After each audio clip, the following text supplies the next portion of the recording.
Hello once again and good evening to News at 10 live on TV3 and 3FM 92.7. You can also follow our live stream on facebook.com/TV3GH and on 3news.com. Let's start with the summary of the day's major news stories. The five-member committee impaneled by the Chief Justice Sophia Akuffo to investigate the abuse of power and corruption scandal against the Electoral Commission have met their petitioners and respondents. In the first sitting of the committee, Chairperson of the Electoral Commission, Charlotte Osei, is said to have written to the President demanding a copy of the original petition filed against her.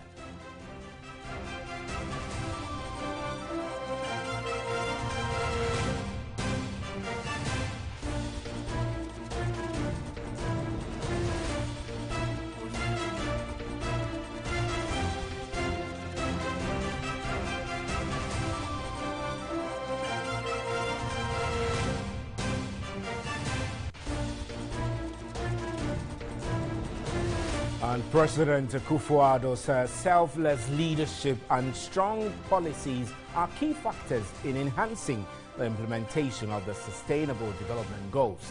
Speaking at a high-level roundtable on mobilizing support and accelerating implementation of the SDGs, the President encouraged Africa to use the SDGs to change the narrative of the continent.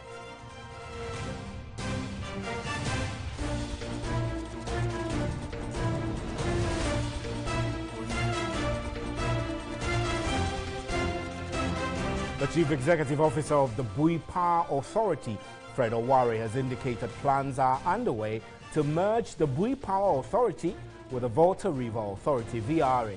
Speaking at an encounter with the media, he said a committee has been formed to look into the merger and will begin sitting tomorrow.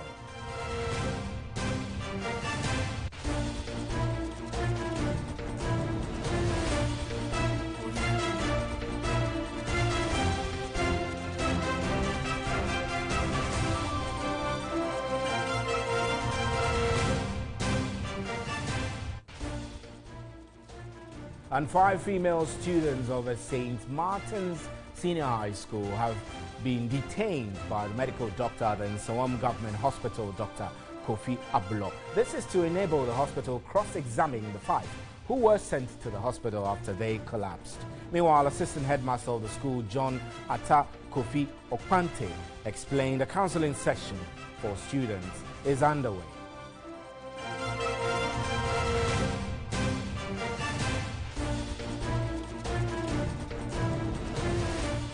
And elsewhere, Ivory Coast is to pay its soldiers 15 million CFA franc, that's the equivalent of $25,500 US each, to voluntarily leave the large army. The government is hoping to retire 4,400 troops, almost a fifth of its reported 25,000 strong army by 2020. 1,000 of those will voluntarily retire at the end of the year.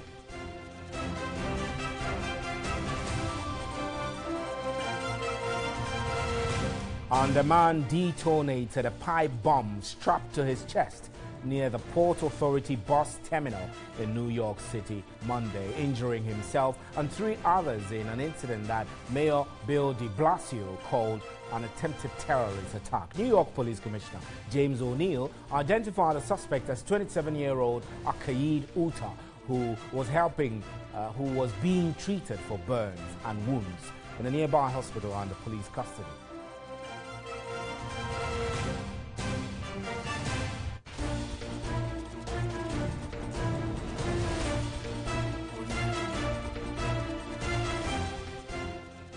Those are our major news highlights, and remember, you can listen to us live on 3FM 92.7 as well as follow our live stream on Facebook and on 3news.com.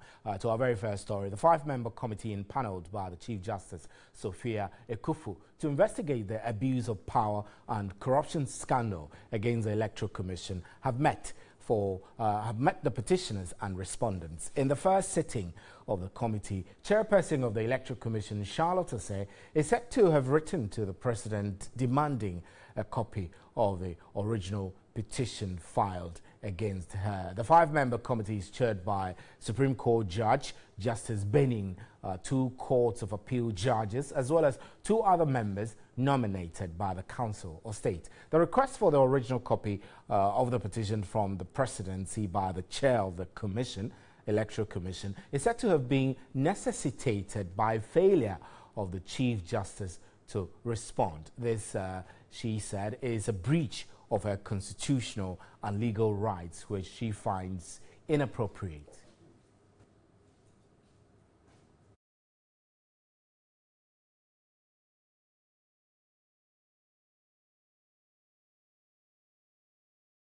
Right, let's get on to Skype now and speak with private legal practitioner, lawyer Martin Pebble, who is a law lecturer at the Central University here in Accra. Good evening, sir. Thank you. We're grateful that you could join us. So let's look at the reasons for petitioning the president to help the EC chair get a copy of the petition filed against her. In the first place, she says that the Chief Justice was unable to respond to this request of hers. Was it appropriate for the Chief Justice not to respond to a request to supply Mrs. Osei with the petition filed against her?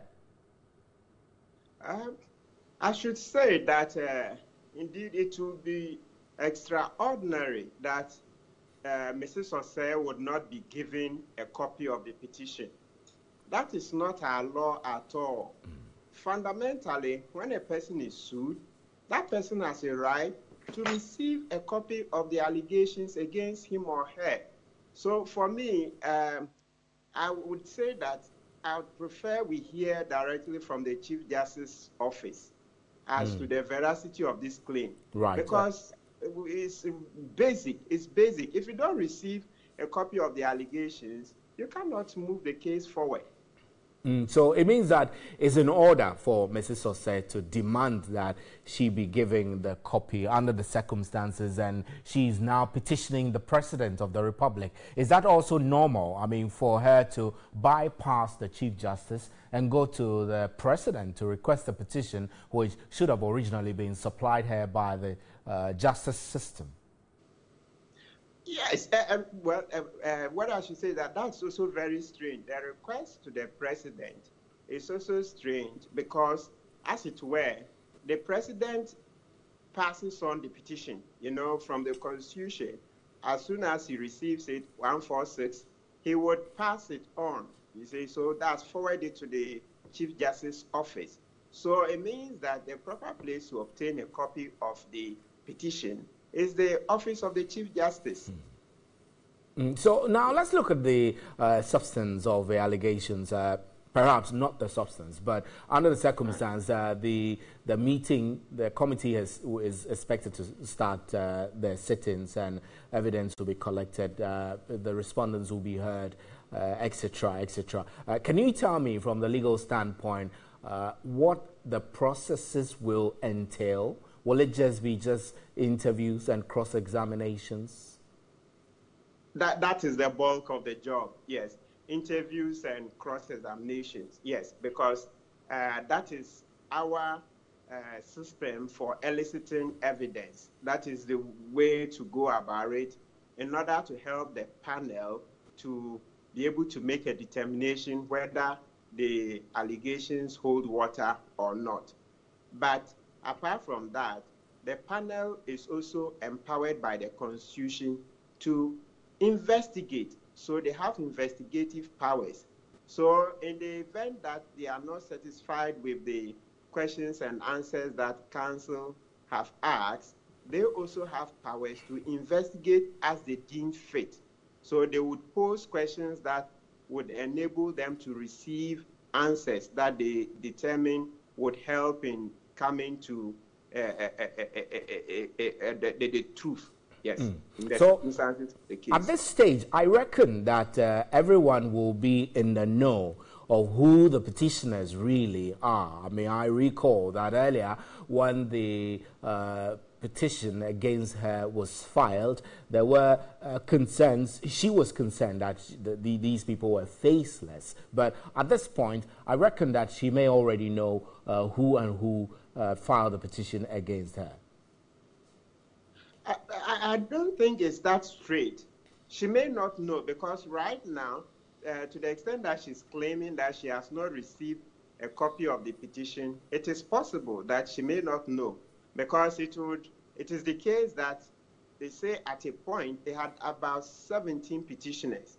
So she stated. We'll wrap up our conversation very soon. But I know for lawyers like yourself and students of law, this is a first of its kind where a petition has been filed against the sitting Electoral Commission chair seeking her removal. The grounds for which they're seeking to remove her, well, some may say are not very strong, but the Chief Justice has found a prima facie case for which this committee has been constituted and the case must go on. Do you predict that it might get to that point where she will be removed? Well, that's putting me in a very tight corner. Well, as you said, we don't want to go into the merits. So in the circumstances, I'll reserve judgment. Yes, because as soon as we get into this game about predictions, it can get very tricky. But is there the possibility? I mean, this is a sitting EC chair whose tenure is protected and that these petitioners are following through the legal processes to have her removed. There is the possibility she could be removed, right? Oh, now definitely. To the extent that there is a case, you can never tell. It could go either way. Right. Lawyer Martin Kpebu, we're grateful for your time, though. Thank you very much for joining us for this conversation. Lawyer Martin Kpebu is a private legal practitioner, and you heard his views there. There is the possibility that Mrs. Osei could be removed, but is ultra-wise. It's not in his place to state that, indeed, there will be a judgment to remove her. I'm Stephen Enti, and you're still watching News at 10. You can also hear us on 3FM 92.7. We have more news for you. Please don't go away.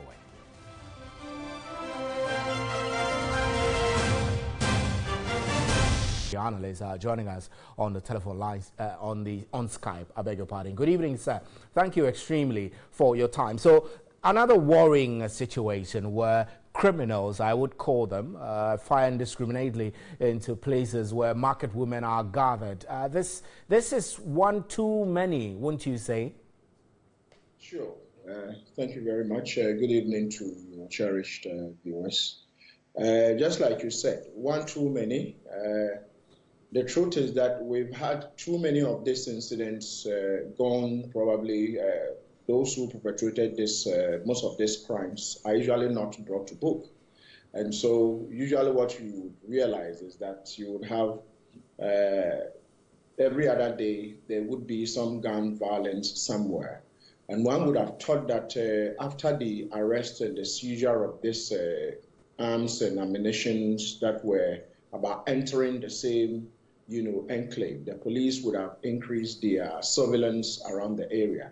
But unfortunately, it won't be too fair if one has to blame the police, in the sense that they are usually outnumbered when it comes to having the men on the ground to do the kind of work we expect them to do. And also, we live with, usually, in a community like that, most of these people live amongst, they live amongst us. And so one would say, why are we harboring them? Why are we not reporting to the authorities? And I want to say that the conflict, the recent, violence that has erupted around the area has to do with, what do you call it, this trying to create another region, within the northern region of a sort. And so everybody is trying to say, well, we would want it in our locality. And so definitely there is bound to be conflict here and there, I know at the base of this is the challenge or problem of proliferation of small arms, especially in the Sahel region. To what extent can this challenge be nipped in the bud before it becomes a little more problematic than it is now? It is already very, very problematic. You realize that after the conflict in Libya, we've had, and also I'm sure you are aware that most of the illegal small arms found in the West Coast, in West Africa, are actually in Nigeria. About 70% of them are found in Nigeria. In the Sahel region, is becoming notorious for, what do you call it, a lot of people bringing in arms into a country like ours. And also, the question you asked, is it not becoming too problematic? One would say, even in our own backyard, you realize just recently, we had a musician who probably, I mean, it's illegal for, I mean, those who are listening or watching us, it's illegal to discharge a firearm without, lawful permit from the Inspector General of Police. But we had a musician who fired a number of gunshots, and posted that on social media. I don't want to mention names. And up to today, we haven't heard of the police swooping in on the person and arresting the person. And so what it means is that people are becoming emboldened. People are now finding ways and means to purchase most of these guns that are coming from that area.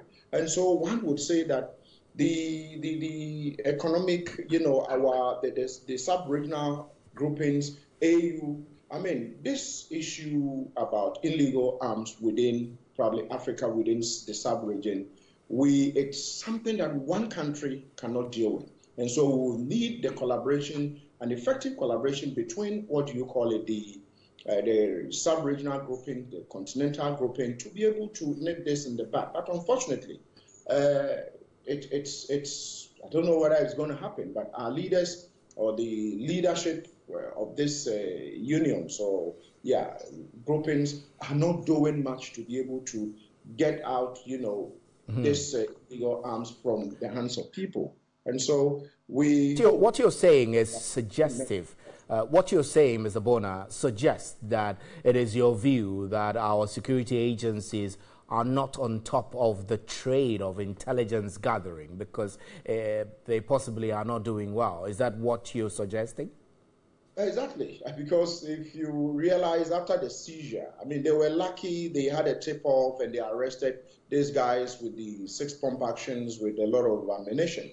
One would have thought that they would have quickly deployed intelligence officers to this neighborhood to be able to get a lot of intelligence information that they would have used to stop this attack. My condolences to the bereaved families. One would say that this shouldn't happen in the 21st century. 21st century policing demands that intelligence officers should be everywhere. But would you want to blame the police? I mean, how much resources have we given them? And so I would say that the country's intelligence setup is next to zero. But the lead intelligence agency here is the Bureau of National Investigations, and I know for a fact that they're deployed across the country. So is it them who are not doing well, or you think that is a collective responsibility and a collective lapse, I beg your pardon, of all the security agencies? Yes, it is a collective lapse, just like you did mention. There is an issue of trust when it comes with, citizens who want to volunteer information that has to do with someone who's about committing a crime. Usually, you will have those who commit, a lot of these heinous crimes, largely also in bed with some of this. And so, whistleblowers who might go to a police station or BNI, we have BNI officers, officers all over the country. And so the question you ask, what are they doing? The truth is that sometimes people become too afraid to volunteer information that would help in arresting these people. And security, safety is a shared responsibility. But the truth is that if as an ordinary citizen, you volunteer information, and the next thing is you become, a victim yourself because you volunteered information and the bad guys are going to hit you. Next time, you will not dare volunteer information. And so one would say that we need to begin to reorient the way our security couples are trained. Most of them are not aware of why they were put in there, what they are supposed to be doing, and usually until we put our house together as a nation, as a continent, as a regional part of the sub-regional grouping, it's going to be very difficult for us to be able to deal with this issue of crime, security, safety, and and all that. Right, Mr. Bona. Finally, before you go, talking about sub-regional cooperation, there is what appears to be a looming crisis involving the Côte d'Ivoire, the Ivory Coast. I'm sure you may have followed in the news. Reuters is reporting that Côte d'Ivoire is paying each soldier $26,000 equivalent, so they might voluntarily leave. They're expecting that 1,000 of the soldiers will leave before the close of this year, and up to 2020 they're hoping to downsize up to about 4,000. That's a fifth of the 25,000 troop army that they have. Do you get the feeling that this might escalate to neighboring ECOWAS countries and will have security implications for the wider African region? Yes, thank you very much. And once again, good evening to your cherished viewers. I'm sure you are aware Macron, the president of, what's his name, France, he was here recently. He was in the sub-region. And one of the reasons why he came, from a close source in the Ivorian capital, one of the reasons why he came was on this same issue, to see to it that, I'm sure you are aware, somewhere this year, we've had a couple of mutiny here and there. We've had, the soldiers, sporadic shootings here and there, and some of it even travel for a day, 2, 3, 4. The truth is that you are talking about $26,000 US. That's a lot of money that is given to these soldiers, and from now till the next 4 years, about 4,000 of them are going to be let go. The policy has already been signed and actioned, and the money is going to be available. But the truth is that what role is a regional grouping leaders playing in ensuring that these people who are going to be retrenched, or these people who are going to be discharged, are going to be reintegrated into our society, into the West African society. Remember, these guys are so close to us, and one would say that, looking at how the ECOWAS ruling went, and so I would have wished that the sub-regional grouping would have been actively involved in this whole issue about, discharging this 4,000 or so military officers within the next 4 years. But unfortunately, it has to do with Big Brother from France coming to West Africa and calling and the West African leaders together and, getting Alassane Ouattara in a particular room and telling them that, listen, your guys are going to be creating problems for you, forgetting that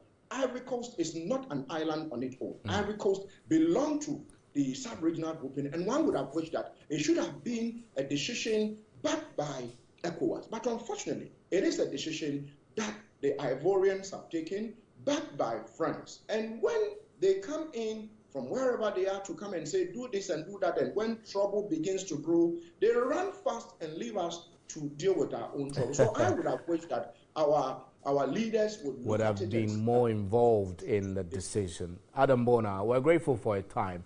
I'm extremely grateful. Adam Bona is a security expert. And let's wrap up now. I have not directed anybody or staff of ECG to reactivate cards for customers in the districts. Reports of such incidents to my office, and those found culpable will face possible dismissal. Well, those were the words of the Managing Director of the Electricity Company of Ghana, Engineer Samuel Boakye, issuing a stern warning there. The Managing Director, Engineer Samuel Boakye, was addressing a news conference in Accra.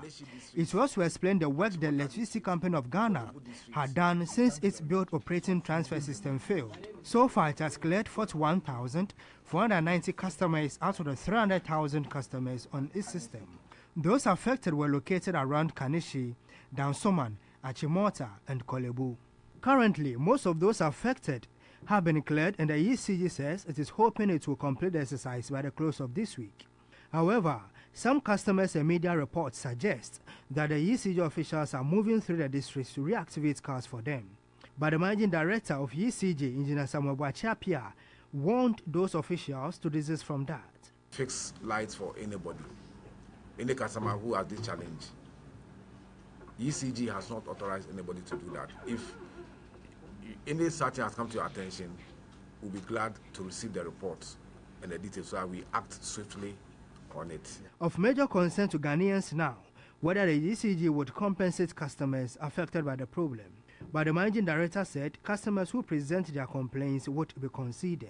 He again indicated that it would identify the cause of the problem to ECG after its evaluation the next few weeks.